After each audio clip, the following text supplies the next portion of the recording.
guys have ever heard of us, but if not, really quickly, we are a startup accelerator, and we're also on campus at McMaster. We host events, and we try and connect students with resources they need to basically start their own startup or join a startup.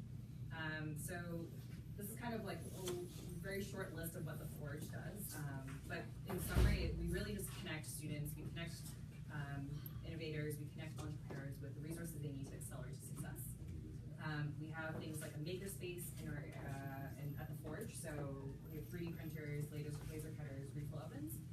More importantly, we have access to a really great network of mentors. So Melissa, I'm sure, will talk about that during her startup story. This is our space at MIP. Oh, photo's a little blurry. It's very open concept. You guys are welcome to come by anytime for a tour. We currently have around 40 companies with us, and they range from software to hardware to education to social innovation. So it's really a really great mix. Melissa's company is an aquaponics technology company, so it's all about basically finding a more sustainable way of greenhouse farming. So really anything. If you have an idea, come talk to us. Which leads me to my next slide, the startup competition. Michelle, I know, has been promoting this to students.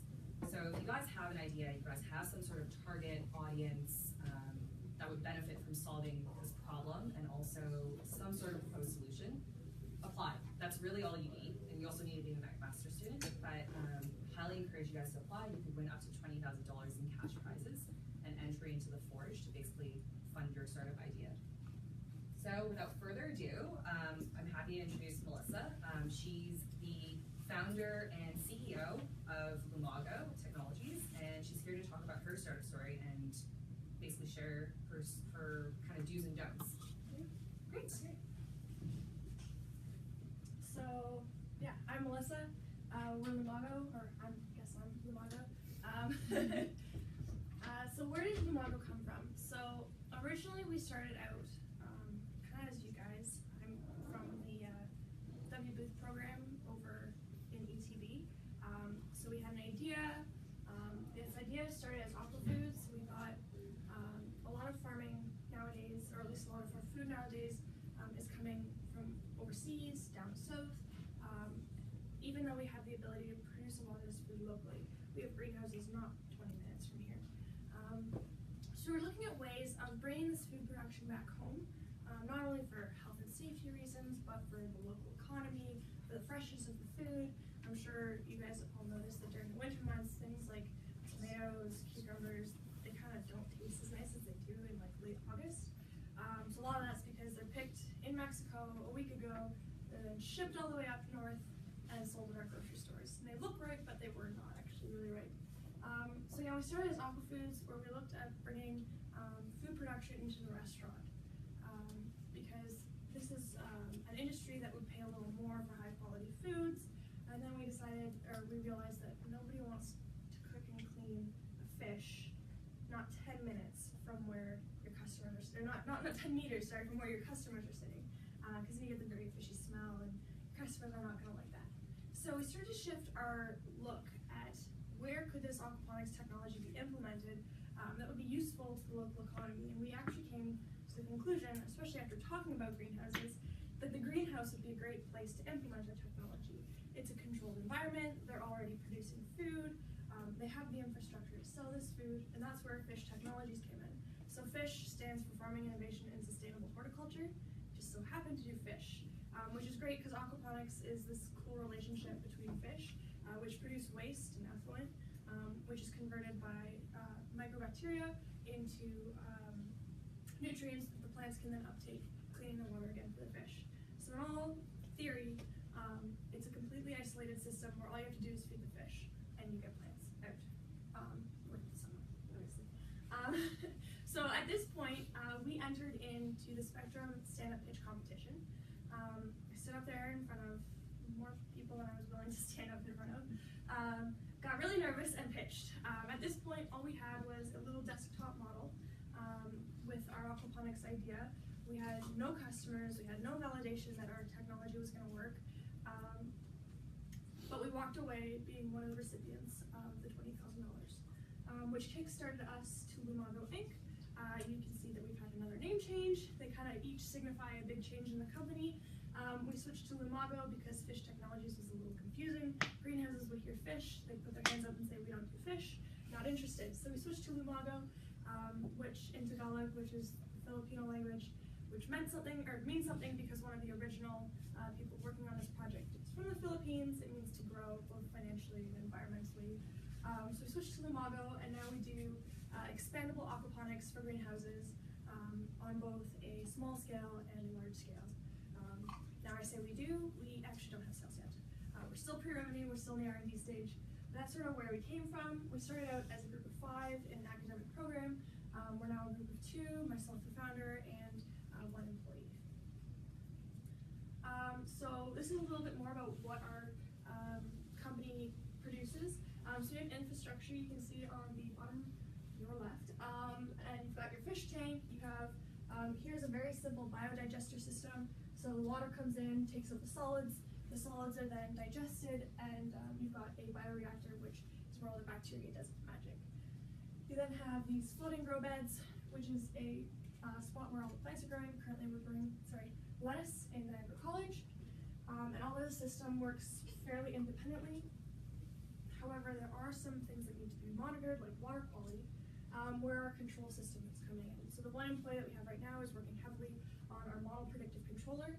So it now takes water parameters like temperature and pH levels, dissolved oxygen, and it monitors it as well as predicts what it's going to change to, and then corrects to either prevent any changes outside of optimal parameters. Yeah, so that's sort of what it does. It also allows the greenhouse owner to know that their system is operating optimally. And it takes out a lot of the work of having to go in to check the water chemistry. Okay, is it within the right pH for tomatoes? As you can see here, you can select which plants are growing. Down a little bit, you can select which fish are growing, because everything has its own little relationship to each other. The other thing we offer is servicing, because it's a mechanical system. Something is bound to fail. It's the way of the world. So we come in once a month. We'll check to make sure your heater's working properly, your pumps are working optimally, and we'll even do manual water testing, because though controllers are perfect, theoretically perfect, you have things like your sensors will need to be recalibrated. So we do manual water testing as well. So a year and a half ago, so not this past September, but September before, we started out again as a student group with no money, no resources. In fact, we had student debt because we were paying tuition.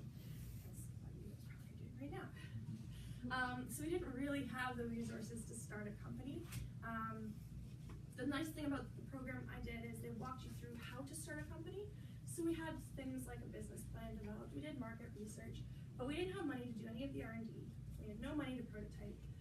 So we started reaching out first to the Forge through the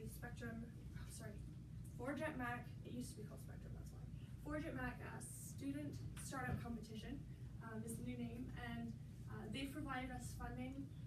We've now joined the Innovation Factory, which is kind of the community's version of the Forge. So the Forge is associated with McMaster. Innovation Factory is associated with Hamilton as a whole. So they're both incubators. They both have tons of resources. We have the resources of the W Booth School, so they've provided us some funding. The BDC program, so you guys potentially, there's a program, or there's a course you can take where you partner with a company, you do some market research, some biological research. For us, it was biological. And then we have OCE, so that's Ontario Centers of Excellence. They provided us some funding. And Forge is part of the One Network, so that's where some of their funding comes from. So more specifically, Forge, which is a member of the One Network, we got our $20,000, as well as we've gotten countless hours of mentorship, support, courses we've taken, and professional services. So they have an in-house lawyer that we've had review all our documents. We have the board of advisors meeting. The reason I was almost late. My board of advisors all actually came from the mentors available at the Forge. Courses I've taken: Finance 101. I've taken Lean Business Models to Canvas Startup. So there's a bunch of little courses that, though you have to put some money up front just to promise that you'll go, the Forge or Innovation Factory reimburses you on, and allows you to expand your knowledge as well as identify some areas that you haven't yet thought about. As well as office space. So because we were a recipient of the $20,000, we got office space, which was great because it was a group of 5, and working out of the classroom was getting a little tedious. So Innovation Factory, very similar to the Forge. Again, countless hours of mentorship, support, courses, professional services. The line between Innovation Factory and the Forge is very blurred, so a lot of these courses may have been provided by Innovation Factory before the Forge. They also have like lunch and learns, so you can go and hear from professionals out in industry. They'll come in and talk to you. So they've got a lot of very cool stuff available. My schedule is always filled with something from either Innovation Factory or the Forge.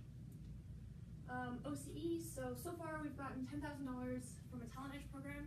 So Talent Edge is the ability to hire either a 4th-year student, a recent master's graduate, or a recent PhD graduate. So they'll provide you $10,000 towards their salary. So this is how we're paying our controls expert, because otherwise we'd have no funding and we didn't have the experience to develop the controller. So OCE kicked in some money for us, as well as we've gotten just over $30,000 from the Smart Start program. So this is a great program for startup companies. You have to put up $30,000 in cash, but they'll match it, and you can use this for market research. You can use it for R&D. There's a bunch of things you can use it for. So in the combination of the Forge, W Booth, and everything, we've scavenged together $30,000 and leveraged against this. Which brings me to the W Booth program. So I just graduated, or was approved to graduate as of December. Not a student anymore. So they've provided countless hours of mentorship, as well as support and courses. The courses I definitely paid for because it was a master's program. But you can see here, these are the mentors that we specifically got through the W Booth program. We have my 2 professors, Dr. Belkir Lafi and Dr. David Potter. They sit down with you and they help you write your business plan. They help you identify who your customers are going to be. They sit down and work through it all with you. If you ever want your work torn apart, go and see your professor, especially your advisors. We also got a business mentor and a technical mentor that were required of our program. We had to go find people who had technical skills and business skills in the industry that we were interested in. So Andrew Hendricks here is a greenhouse owner of Hendricks Farms, which is 25 minutes from here. He helped us identify which specific target of the greenhouse industry we were looking at, because you're like, all greenhouses, but there are definitely some greenhouses that would not be interested in our technology. He helped us figure those out, as well as Steve Naylor. You can see he's wearing a life jacket. That's the only photo on the internet of him. He is our aquaculture and aquaponics specialist. So a year and a half ago when we started this, I had no skills in this area. I graduated my mechanical engineering degree from Waterloo. The only thing I've ever done with plants or fish is killed them accidentally. So having our technical mentor on board has definitely fast-tracked our prototyping and has reduced the death rate of both our plants and our fish. Our sales mentor is somebody we identified through the Forge, and then we have another business mentor that we've also received through the Forge, not received, that have volunteered to help us through the Forge. So the BDC Master's Program. I did not put the course on here. So there is a course that you guys can take. I don't remember the course code for it, but it's 701, BDC 701. It's a team project course in Masters here. So I would strongly recommend taking that course. I don't know if you guys are undergrad or master's students today, but when you get to your master's, I would strongly recommend taking that course. It's a required course. So take that course if you'd like to graduate. And we received from this program 4 really hardworking students. They were really high caliber for us. That they did commercially relevant research for us. So we kind of knew where the plants were going to be sold, but with respect to the fish, we didn't know how we were going to distribute that, because greenhouses had no interest in distributing the fish. So like, okay, now I have to go pick them up. What do we do with 3,000 tilapia? Which is a lot of tilapia. So they helped us identify our distribution channels for that, as well as whether or not tilapia is actually the best fish to grow from both a biological standpoint and an economic standpoint, as well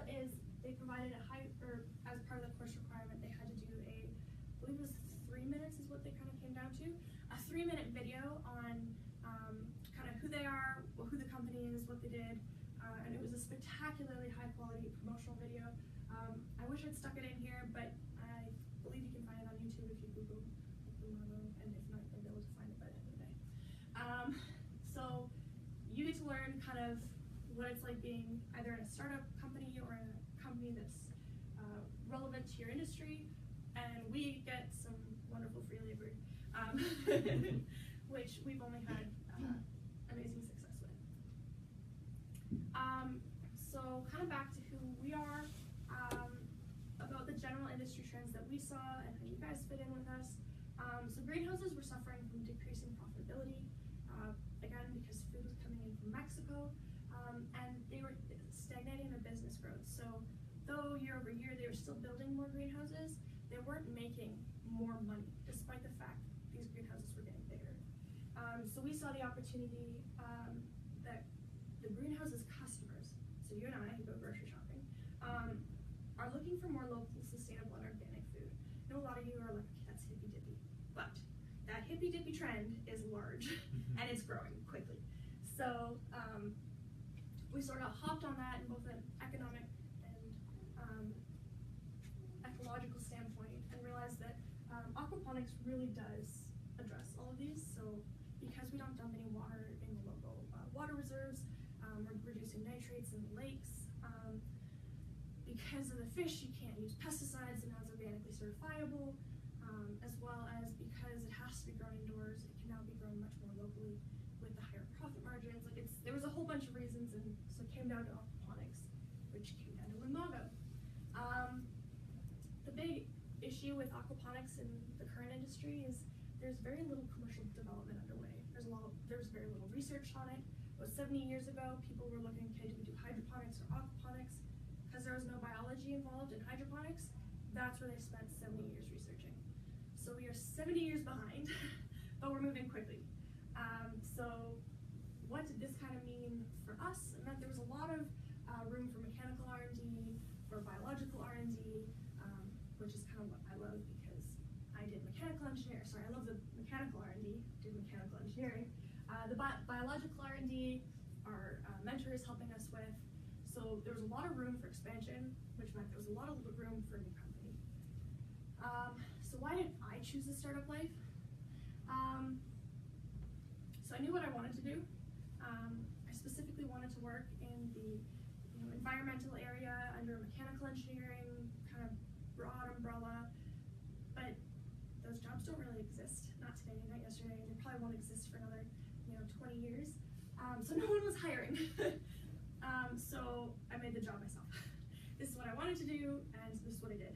And I created a company around it to support what I wanted to do, and it happens to be around stuff that I really am passionate about, so the environment, I really like food, specifically high quality vegetables and produce. So I knew what I wanted to do, kind of built the job around what I wanted to do, and there happened to be a business case around it, because if there wasn't a business case, there would be no job. The other thing is every hour I work, I'm working specifically towards my dream. So I've worked in co-op positions before. I really loved the environment, I really loved who I was working with, but one of them was a projector company. I'm not super passionate about projectors. I loved the work I was doing, but overall it was projectors. Another one was I was working for an oil patch company, so I was building fracking equipment, and it was really cool mechanical R&D that I was doing, but I don't know if oil's going to be around forever and whether or not I want my legacy to be oil. So every hour I work, I'm working towards my dream of what I love, as well as I get to work the hours that I want and when I want, with the exception of you have to accommodate your customers, you have to accommodate your mentors, you have to, so it's the hours I want with, an asterisk. Like today I was up for an 8 a.m. start, yesterday I was up for a 10 a.m. start. So you kind of get to do what you want, asterisk. So why Hamilton and not Waterloo? So I know a lot of you probably looked, if you're looking into startup life, Waterloo has Velocity, it has Communitech, huge incubator. For me, there's very little mechanical and manufacturing industry in Waterloo. If you're into software, that's sort of where they focus. As well as it's poorly situated in Ontario for me. Greenhouses are in Niagara, which is here, and Leamington, which is here. Waterloo's up here, Hamilton's here. So for me, Hamilton is like exactly where I want to be. As well as at Waterloo, you're only 1 in 1,000 startups. They have almost everybody, pretty sure, that graduates from Waterloo is like, I got a startup idea. And they try and join Velocity, they try and join Communitech. So you're competing against a lot of people. Here in Hamilton, for me, it's historically a manufacturing and industry town. So it made sense because we have steel, we have labor, we have all of the history around that, as well as it's perfectly located, it's a growing community. So this one, I love, because it's a growing community, there's still a lot of grants available. There's still a lot of money and investment that people are looking to provide. And because you're not 1 in a million, you're maybe 1 in 100, you're much more likely to get that money. Not guaranteed, of course, but you're much more likely. It's a growing community, you have a way to shape it yourself. So the Forge, I believe, is only 2 years old, and they're constantly coming back to us for feedback. Does this work for you guys? Is there something else you need in the office that would make more sense?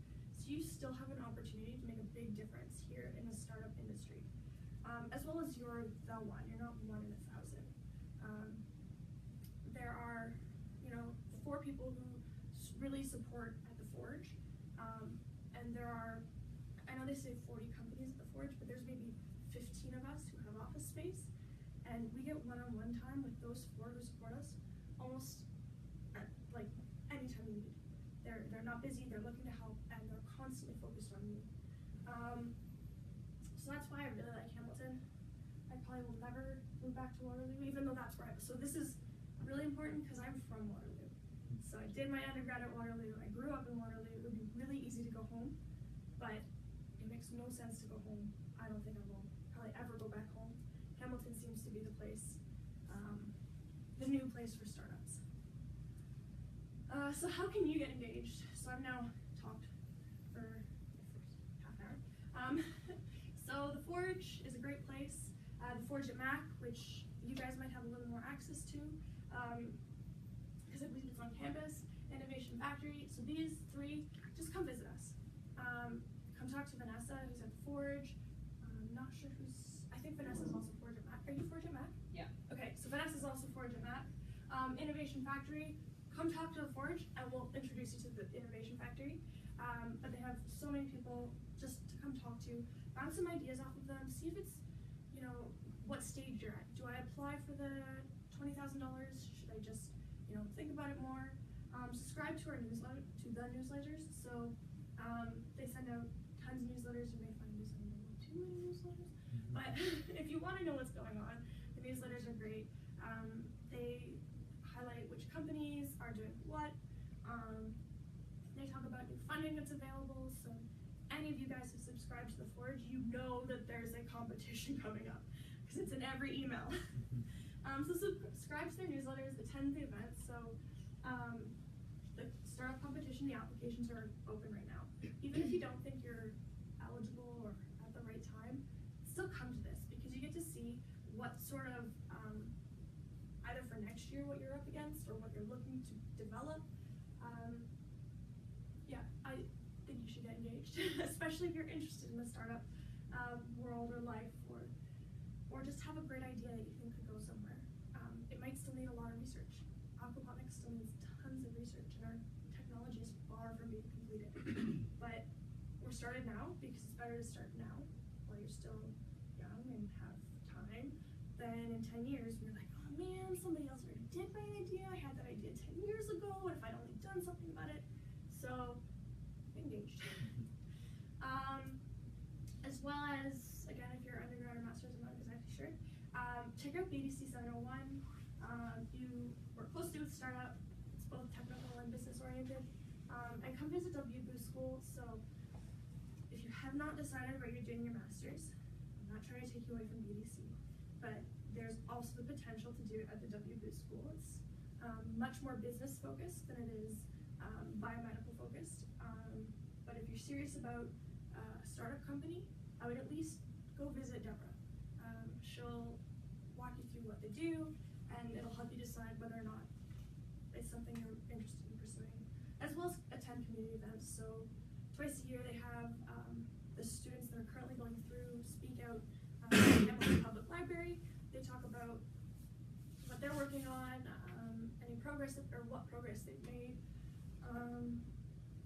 Yeah, and I did aquaponics, but there's somebody who's doing stroke detection for high-risk patients, and there's somebody doing another bio. I think that's the only bio one at this point. But there's a parking app that I think McMaster's partnered with right now. So even if you're not interested in W Booth School, just come check out the events. It's really good. Oh, okay, so that's it for me. Any questions? Now that you've heard me talk for around 2 minutes. I was wondering how the intellectual property around your company works since you're partnering with the Forge. It's mine. The Forge takes nothing. Yeah, so maybe I can say a few words for that. We don't take any IP, we don't take equity in any of the companies. We're just there as a service. Okay. Truly. Like, some people, like, I've had tours come into the Forge and they're like, so how much of, like, Melissa's company do you own? I'm like, 0%? Like, Yeah. so if I own part of it, but I don't. Their only vested interest is helping me. That's Yeah. it. They report to the government of Ontario, I believe. Yep. So. And those mentors that you were like exposed to, are they employed at the Forge? What? So they're not employed at the Forge, but they're part of our network. So some of them are employed by Innovation Factory, so they're called executives in residence. I believe they have like 10 to 20 EIRs, but our mentors are purely volunteer mentors. So they're professionals that are at the top of their game, whether it's in marketing or sales. Some of them are like semi-retired and they're just looking to kind of stay involved with their area of expertise and kind of relay their wisdom onto the younger generation. So it's a big mix. If someone was interested in finding out more resources about the Forge or kind of had just an idea and they're not really at that point of actioning their idea, but wanting to just kind of fish around for what resources are available, how can I get started? Would you have any recommendations for them? Come and talk to us. So our business development manager, Jonathan, he meets with every single potential client. And when I say potential client, you might not end up being a Forge client, and that's fine with us. As long as we can kind of keep you in the ecosystem and connect you with the right resources in Hamilton, we're more than happy to pass you on, whether it's Innovation Factory or our partners at Surge. We're just here to help, really. Like, it sounds crazy, but that's really what it is. And so Jonathan will meet with you, kind of chat with you about your idea. Like, if there needs to be more validation, he'll kind of point you in the right direction. If it's about setting you up with specific market research, he'll try and do that to the best of his ability, or connect you with another one of our partners. He'll try and do that as well. We also don't pay to be at the Forge. Yeah. So it's a free service. Yeah. Like, there are no strings attached. There's some strings. Well, okay. Once a month we have to fill out a report. Yeah. You know, we have to meet with our mentors at least once a month. So they're not the requirement